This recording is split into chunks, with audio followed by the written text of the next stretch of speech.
It was a real pleasure to give the lecture today. The paper I was talking about is joined with a colleague of mine, Hong Ru. The paper asks whether financial service companies take into account the behavioral biases that people might have and how they target people with behavioral biases. And what we find in the paper is, I would say, three major things. The first one is that indeed it looks that financial service companies, credit card companies, take into account people's behavioral biases, in particular their myopia and also self-control issues, when designing contracts and also when designing the offer letters that individuals receive. So we find that the less educated and maybe financially less sophisticated people receive letters that are more shrouded, meaning where the, say, less attractive features of the card are more hidden in small print on the last page. We even find that the language itself is different, meaning that the offer letters that are sent to less educated people actually is more complex. And in particular, the difficult parts of the offer are written in an even more complex language than for more sophisticated, more educated people. And we believe that this shows that companies are trying to shroud the offers to those customers who are actually less sophisticated more, so that for them it becomes more difficult to even understand the type of credit and the cost of credit that they are receiving.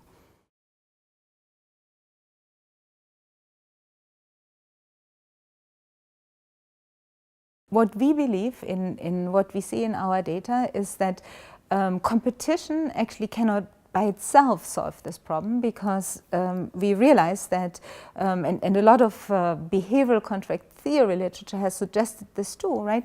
That when the consumer doesn't fully understand the contract space, the firms are competing on dimensions that the consumer is aware of, but not on the dimensions that the consumer doesn't understand, right? And so regulation here the types of regulation that could help here is to ensure better disclosure and ensure disclosure that really forces consumers to take account of all the different cost factors that are part of a contract that they're taking on. And we've seen some successful regulation along this line in mutual funds, right? Where in mutual funds we now have much better disclosure of the costs that are involved, in a given fund. And I think, there is obviously still a lot of room for actually for science and academia to learn more about how we help people make better decisions, because there's always this somewhat delicate trade-off between how heavily we want to regulate industries to protect consumers, and then at the same time it might stifle innovation, right? And it might actually stifle competition, and we don't want that either.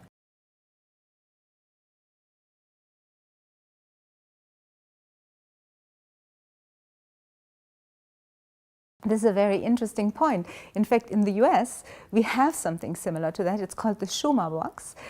It's regulated that all the important features of a credit card have to be reported in the Schumer Box. In fact, the Schumer Box even tells you how big the font has to be about, kind of where you report the APR of the credit card or the fees, etc. But it's actually a very interesting game, because what we've also found is that in the offer letters, typically the Schumer Box is the last page that is being sent to people, and there's lots of shiny, beautiful pages before, in a way making it very tough for the consumer to even come to the point, right, of reading this mandated piece of information.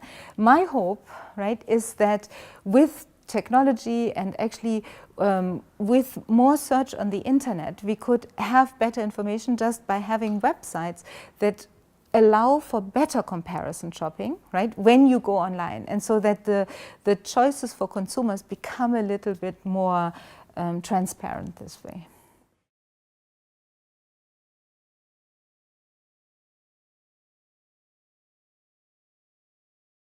artificial intelligence clearly has been around for some time, and many companies have been using it to target customers, to prospect for new customers, right? To even customize services for their consumers better. And there's lots of benefits from being able to do this, right? Because say nowadays you don't get mail for products that you clearly don't want, because they understand your preference better too.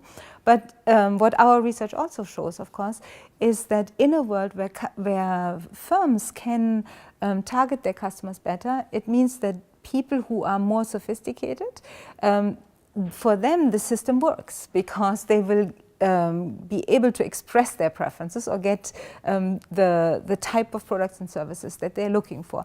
But for people who are less prepared to interact with, these, if you want, this new world of even more data disclosure, of course, it might make them more fragile, and we have to be concerned about, right, how to balance the cost benefits with potentially this type of rent extraction from people who are not prepared to interact with this new world.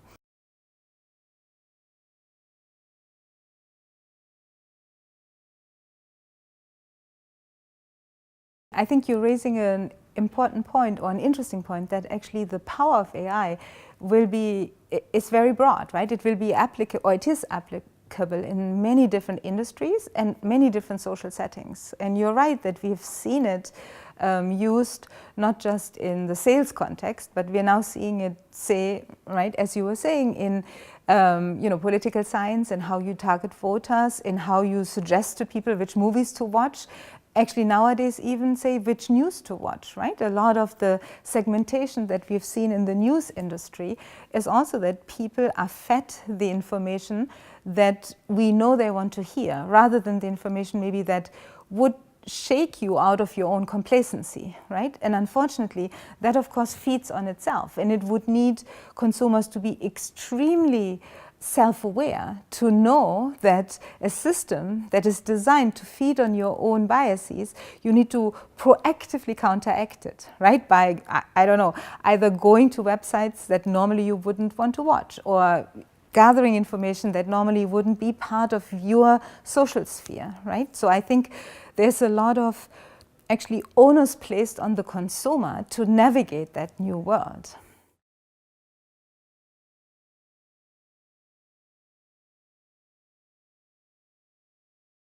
It's been actually very interesting, the reactions that we've got. So on the one hand, we are getting, I think, from our science peers, they are very interested in this research. In fact, we are there are people, say, outside of finance who have looked at other products, cell phone plans, or consumer goods, who are finding similar issues. In marketing, people have looked, say, even at healthcare plans and how people choose healthcare plans, and you see very similar issues, right? The one maybe difference in finance is there's always the added complexity that you have to think about the default risk and the adverse selection on the credit scoring, right? It's not just that I sell you something, but in the long term, whether you then pay me back. So I think, there's clearly appreciation, among scholars, among policymakers about this issue. And then we've seen, from the more, kind of the policymaker side, like the CFPB and also newspapers, people are just very interested in learning more about these issues, because this is an issue now on many people's, kind of agenda.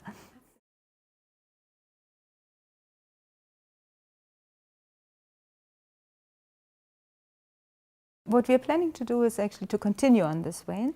One set of papers that we are planning to do next is to actually look how a recent regulation in the US called the Card Act that changed the set of things that credit card companies can actually do in their offers, how it changed the landscape, and how what impact it had on the type of offers people received, but we also are starting to see that, of course, financial companies and credit card issuers respond to the regulations that are being put in place. And so this game between the regulator and the companies is very interesting to watch in real time. And so that's something we will be working on.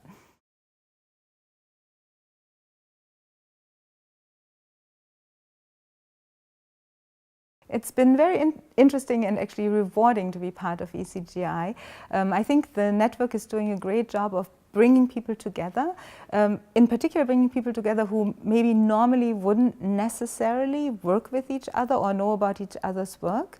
In particular for me, it's been very interesting to see some of the work being done in law, in legal studies, also some of the work around the history of corporate governance and just the broader aspects of governance, because I feel that often we are a bit siloed, right, in what we work on or what papers we read, and therefore having an organization that spans different disciplines around a common focus to me is very useful. And the other thing that I actually found very rewarding in the meetings that I've gone to at ECG is that you have also a chance to talk to practitioners who are concerned about governance. And obviously, ultimately, our work is to reach people who make decisions in the real world. And so I feel that is a very good forum.